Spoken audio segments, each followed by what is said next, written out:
أعوذ بالله من الشيطان الرجيم. بسم الله الرحمن الرحيم. سبحانك لا علم لنا إلا ما علمتنا إنك أنت العليم الحكيم، والصلاة والسلام على من لا نبي بعده، ثم أما بعد. Chers frères et sœurs, assalamu alaikum wa rahmatullahi ta'ala wa barakatuh. Aujourd'hui, Inch'Allah, on va apprendre le voyelle ou bien l'accent soukoun. On va prendre ce qu'on appelle as-soukoun. On va voir comment on prononce le soukoun, le voyelle soukoun, Inch'Allah. Alors, on va faire un petit résumé de tout ce qu'on a vu. Déjà, on a vu ce qu'on appelle le fatha, l'accent fatha. Si on a mis le fatha avec le alif ici, on va dire A. Si on a mis le fatha ou bien l'accent fatha en bas, on va dire I.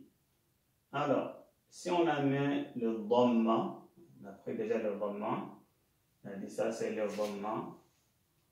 Alors, si on a mis le dhamma sur le alif, on va dire OU. Alors, si on a doublé le voyelle, ou bien on a doublé le fatha, on a des fathaten, en haut, deux voyelles en haut, on va dire, on va prononcer an. C'est la même chose. Si on a doublé les deux accents en bas, on va prononcer in. C'est la même chose. Si on a doublé en haut avec les dhammatan, on va prononcer un. On a pris encore les shadda, fatha, on prononce a. Ce qu'on a dit, les shadda, ça veut dire appuyer la lettre. Alors, si on a mis le shadda fatha en haut, on va dire A. Si c'est en bas, on va prononcer I. Si c'est avec le dhamma, on va prononcer OU.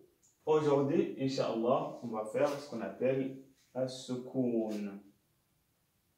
C'est quoi le soukoun et comment on prononce le soukoun?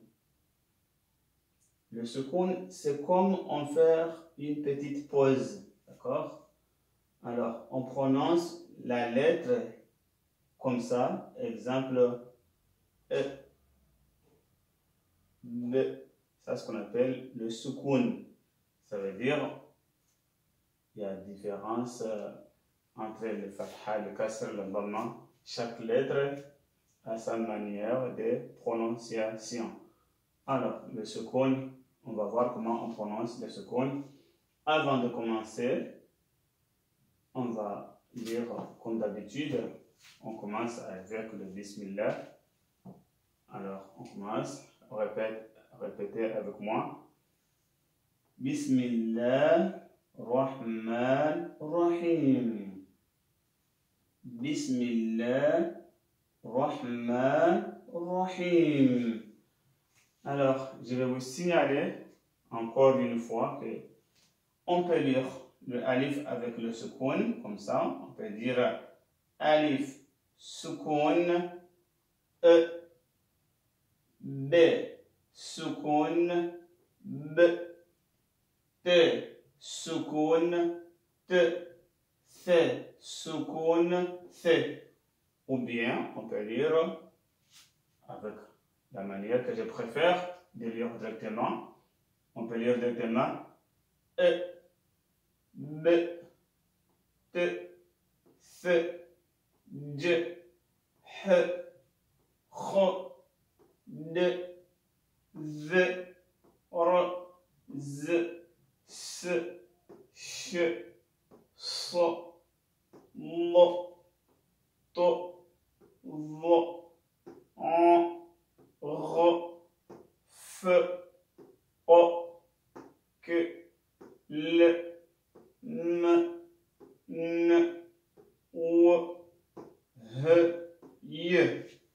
Je répète encore.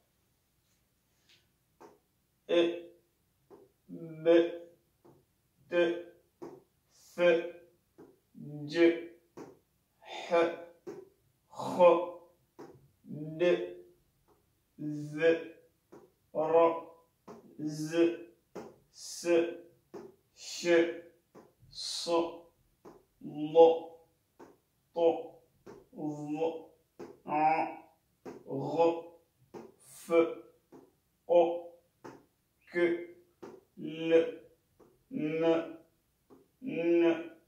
ou, y. Je pense que là, on a fini avec le soukoun.